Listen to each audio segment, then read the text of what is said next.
Hi everyone, welcome to our week 7 presentation, and I am going to begin with past participles and word order. So let's get this show on the road.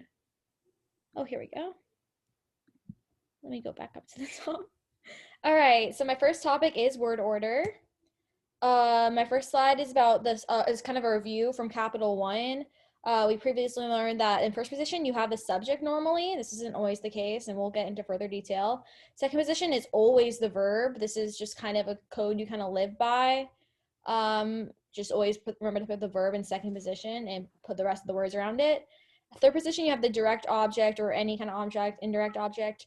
And then lastly, you put the adverb or prepositional phrase, etc.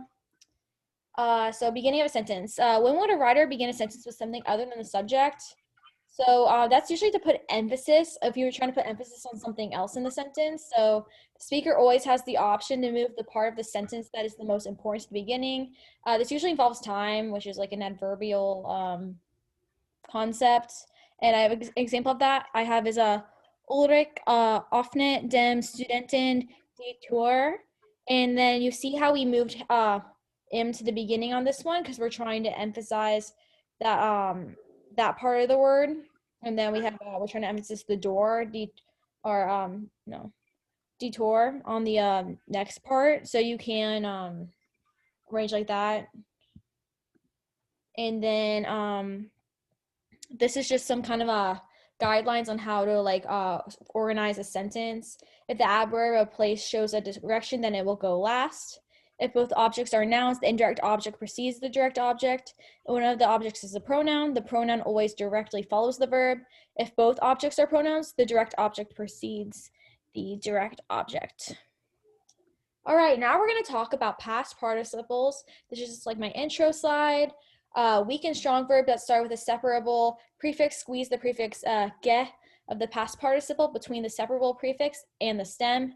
The separable prefix stays with the participle, so it means like we're not going to separate them out between like in the word. It just stays together, which I like because it's a lot more simple to remember.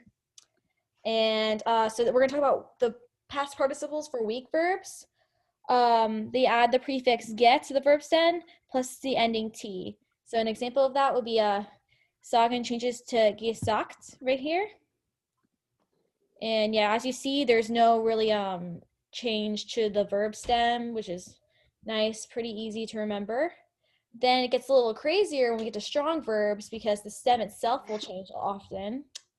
And then you also add the ending en and then the prefix ge, just like with the weak verbs. But so an example, a simple one would be sehen changes to gesehen, gesehin. I think I said that right. And then trinken, this one is just a little funky looking. It's because the stem changes to get trunken.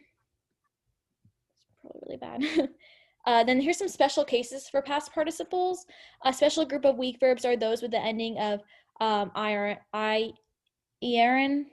Another special group of verbs are the weak verbs that have an inseparable prefix attached to the stem. There's a small group of verbs that cannot make up their mind if they are weak or strong, so they're just some crazy stuff happens with them sometimes. And that is it for my presentation. All right, Lauren, it's your turn.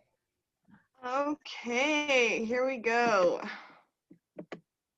Please work.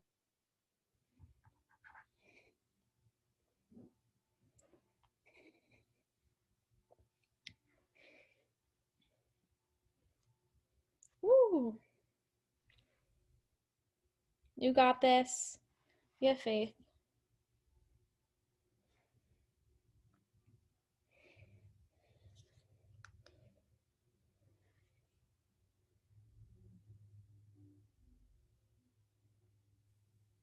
Did it work?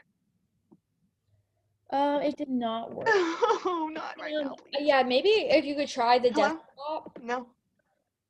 just whatever floats your boat. Here, I'm gonna stop